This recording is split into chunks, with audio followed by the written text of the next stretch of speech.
ये कहानी है जबरदस्त बहादुरी की, एक बहुत ही घातक सैन्य संरचना की और एक ऐसे धोखे की जिसने जंग का नक्शा ही बदल दिया। तो चलिए शुरू करते हैं। तो सवाल ये उठता है कि एक लड़के को हराने के लिए कितने महारथियों की जरूरत पड़ती है। और देखिए, ये सिर्फ एक टैक्टिकल सवाल नहीं है, ये एक नैतिक सवाल है। ये सवाल सीधा इशारा करता है उस नाइंसाफी और उस गैर बराबरी की लड़ाई की तरफ जो उस दिन लड़ी गई थी। एक ऐसी लड़ाई जिसे इतिहास कभी भुला नहीं पाया। तो होता यह है कि युद्ध का 13वां दिन है और कौरव सेना के जो गुरु हैं द्रोणाचार्य, वो एक ऐसी सैन्य रचना बना देते हैं जिसे तोड़ना लगभग नामुमकिन था। तो ये चक्रव्यूह आखिर था क्या? देखिए, ये सिर्फ सैनिकों की एक दीवार नहीं थी, नहीं। इसको आप ऐसे समझिए जैसे कोई घूमता हुआ बहुत ही खतरनाक बवंडर हो जो अपने अंदर आने वाले किसी भी दुश्मन को खींचकर फंसा लेगा था। इसकी सबसे बड़ी ताकत पता है क्या थी? इसका लगातार घूमना और बदलना। अब इसे भेदने का जो ज्ञान था ना, वो बहुत ही एक्सक्लूसिव था। मतलब पांडव पक्ष में सिर्फ एक योद्धा था जो इसके अंदर जाने और बाहर निकलने दोनों का राज जानता था, और वो थे अर्जुन। और बदकिस्मती से उस निर्णायक दिन कौरवों ने एक चाल चली। उन्होंने जानबूझकर अर्जुन को लड़ाई के मैदान में कहीं और फंसाए रखा, मतलब वो वहां थे ही नहीं। तो जब पांडवों के सामने ये मुश्किल चुनौती आकर खड़ी हो गई, तो एक नौजवान योद्धा सामने आया, अर्जुन का बेटा अभिमन्यु। और उसके पास इस प्रॉब्लम का एक बहुत ही साहसी पर अधूरा सॉल्यूशन था। और उसने अपनी सेना के सामने ये बात बिल्कुल साफ साफ कही। उसे अच्छे से पता था कि वो कितने बड़े खतरे में कदम रख रहा है, लेकिन अपने पक्ष को, अपनी सेना को बचाने के लिए वो ये रिस्क लेने को तैयार था। तो ये जानते हुए भी कि बाहर कैसे निकलना है ये उसे नहीं पता, अभिमन्यु ने हिम्मत दिखाई और अकेले ही उस घूमती हुई मौत की भूल भुलैया में घुस गया। और अंदर घुसते ही उसने जो किया वो कमाल था। अभिमन्यु ने एक के बाद एक परत को भेदना शुरू कर दिया। मतलब उसने अपने रास्ते में आने वाले कई बड़े बड़े योद्धाओं को हराया और कौरव सेना में, आप समझिए, खलबली मचा दी। लेकिन अभिमन्यु की ये जो शानदार बढ़त थी ना, वो बहुत जल्द एक जाल में बदलने वाली थी।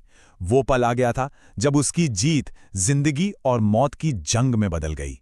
हुआ ये कि जैसे ही अभिमन्यु व्यूह के अंदर घुसा, कौरव योद्धा जयद्रथ ने व्यूह का दरवाजा ही बंद कर दिया। उसने बाकी पांडव योद्धाओं को अंदर आने से रोक दिया, जो अभिमन्यु की मदद के लिए ठीक उसके पीछे आ रहे थे। और इसका नतीजा बहुत ही भयानक। वो नौजवान हीरो अब पूरी की पूरी सेना के खिलाफ बिल्कुल अकेला था, बिना किसी मदद के। जाल अब पूरी तरह से कस चुका था। और यहीं से कहानी एक बहुत ही डार्क मोड़ लेती है। अब ये लड़ाई बहादुरी की नहीं रही, ये बन गई युद्ध के नियमों के खुलेआम उल्लंघन की कहानी। और ये उल्लंघन किया उस समय के बड़े बड़े योद्धाओं ने मिलकर। जरा इन नामों को देखिए, ये सिर्फ नाम नहीं है, ये उस दौर के महानतम योद्धा थे। कर्ण, दुर्योधन और यकीन करना मुश्किल है, पर गुरु द्रोणाचार्य भी। इन सब महारथियों ने मिलकर एक अकेले थके हुए लड़के पर एक साथ हमला करने की साजिश रची। देखिए, उस समय युद्ध के कुछ तय नियम हुआ करते थे जिन्हें मानना धर्म समझा जाता था। लेकिन उस दिन सारे नियम ताक पर रख दिए गए। एक योद्धा पर कई लोगों ने एक साथ हमला किया, निहत्थे पर वार किया गया और पीछे से हमला किया गया। ये सरासर अधर्म था। लेकिन अभिमन्यु ने हार नहीं मानी। अब हम देखेंगे उसकी आखिरी लड़ाई और उसके उस भयानक अंजाम को जिसने पूरे युद्ध का रुख ही मोड़कर रख दिया।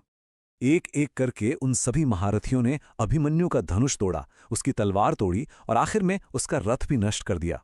और अंत में वो पूरी तरह से निहत्था था, युद्ध के मैदान के बीचों बीच अकेला खड़ा। और ये वो पल है जो उसकी हिम्मत का, उसकी विल पावर का प्रतीक बन गया। निहत्था और अकेला होने के बाद भी अभिमन्यु ने हिम्मत नहीं हारी। उसने अपने टूटे हुए रथ का एक पहिया उठाया और उसे ही अपना हथियार बना लिया और लड़ता रहा। लेकिन आखिर में इतने सारे महान योद्धाओं ने मिलकर उस एक लड़के को बेरहमी से मार दिया। तो आप सोचिए, जरा सोचिए उस पिता के गुस्से और दुख के बारे में जब उसे ये पता चला कि उसके बेटे को युद्ध के सारे नियम तोड़कर धोखे से मारा गया है। उसका जो रिएक्शन था, उसने युद्ध की किस्मत तय कर दी। ये सिर्फ एक धमकी नहीं थी, नहीं, ये एक भयानक प्रतिज्ञा थी। अर्जुन ने कसम खाई कि अगले दिन सूरज ढलने से पहले वो जयद्रथ को मारकर अपने बेटे की मौत का बदला लेगा। और इसी एक प्रतिज्ञा ने युद्ध के 14वें दिन को इतिहास का सबसे विनाशकारी दिन बना दिया।